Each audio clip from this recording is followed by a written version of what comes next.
I told you what happened. I said CNN, if you put him back on the show, she will sue because he's going to lie again. That's exactly what happened. Let's put it up full mass.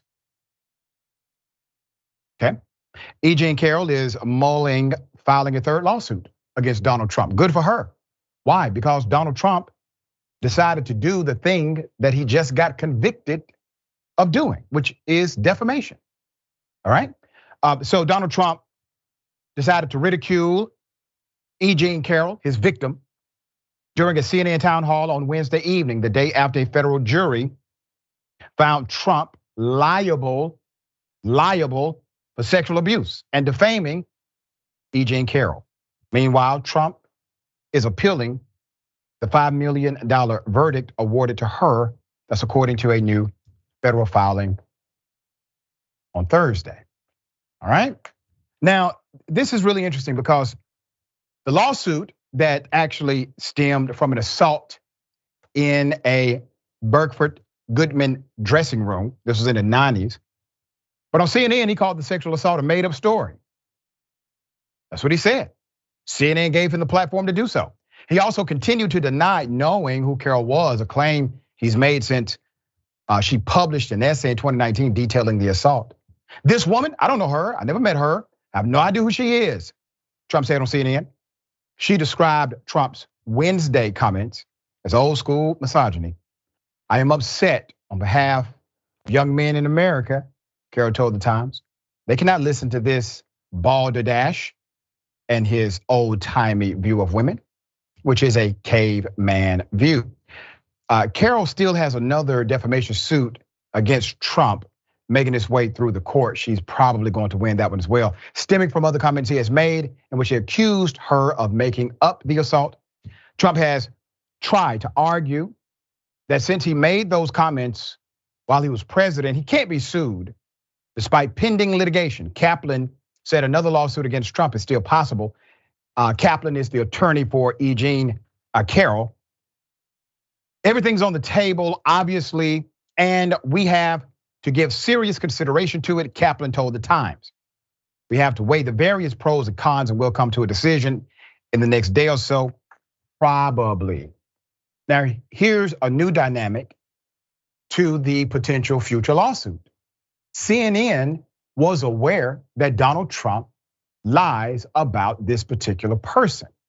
He was convicted by a jury of defaming that particular individual. Defamation only works when your claims are specific against an individual and they cause damage, reputation damage, money damage, whatever it may be.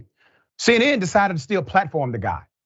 So I wonder, is Kaplan thinking, it wasn't Trump who published the content? Let me explain why that part is important. This type of lawsuit requires republishing of the content. If Trump would have said this to possibly, say, a family member, maybe not an issue here. E.J. Carroll is considered a public official or a public person. He's a public official. Rules are different for those who have that public dynamic. But when there's money, CNN has some, lawsuits start flying. All right, okay, related to the town hall, there's more information that CNN decided to basically stage the crowd.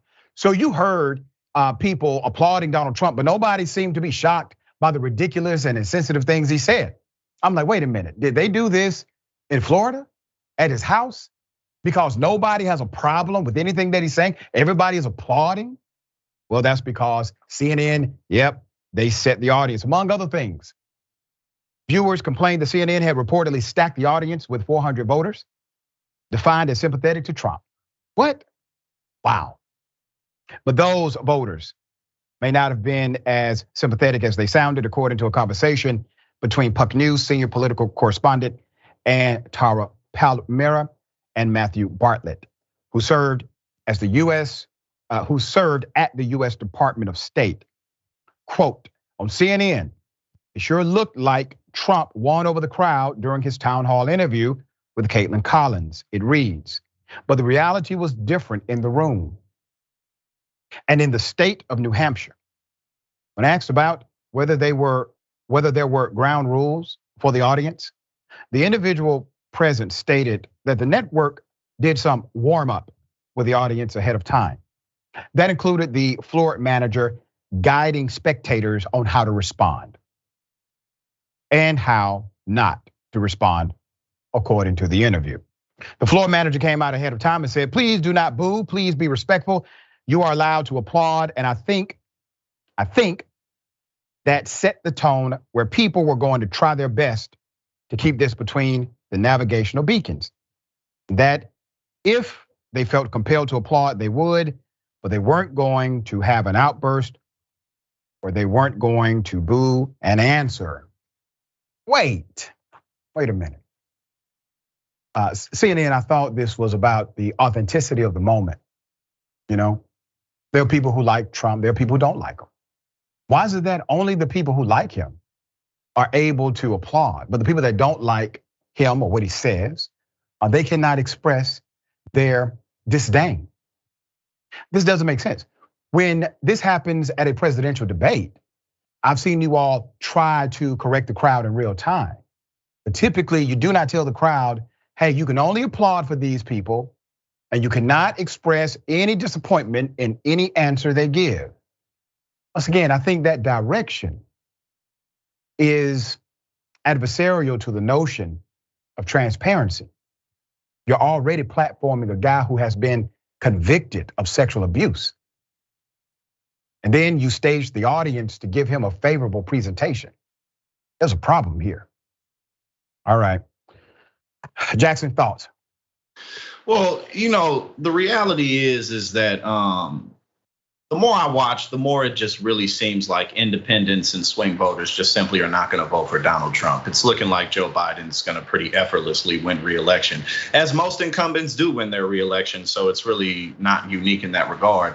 But Donald Trump is he really can't go a week without some type of incredible scandal riddling his brand, and yet the Republican base doesn't care. I mean, this man, as you pointed out, just got convicted for sexual assault. He had to pay up for it, on top of being the only president in history to be indicted, 2 impeachments, and then decades worth of just flat out ripping people off in business. I mean, there's really nothing good about his brand. He's entertaining. It's funny to watch him make fun of people like Ron DeSantis, but if you hold his feet to the fire in any type of significant way, he completely crumbles.